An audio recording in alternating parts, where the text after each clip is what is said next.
വാർത്തകളിലേക്ക് സ്വാഗതം. കായണ്ണ ശ്രീ ഭഗവതി ക്ഷേത്ര ആറാട്ട് മഹോത്സവത്തിനും പ്രതിഷ്ഠാ ദിനവും മാർച്ച് 22 മുതൽ 28 വരെ നടക്കും.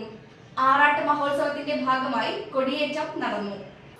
കായണ്ണ ശ്രീ ഭഗവതി ക്ഷേത്രം ആറാട്ട് മഹോത്സവവും പ്രതിഷ്ഠാദിനവും മാർച്ച് 22 മുതൽ 28 വരെ വിവിധ പരിപാടികളോടെ നടക്കും.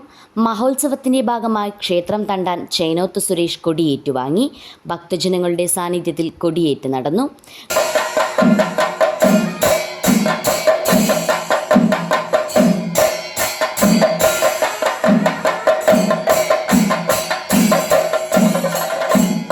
ക്ഷേത്ര ചടങ്ങുകൾക്ക് പുറമെ പ്രഭാത ഭക്ഷണം, ശ്രീഭൂതബലി, തായമ്പക, തിരുവായുധം വരവ്, പ്രഭാഷണം, ചുറ്റുവിളക്ക് എന്നിവയും നടന്നു.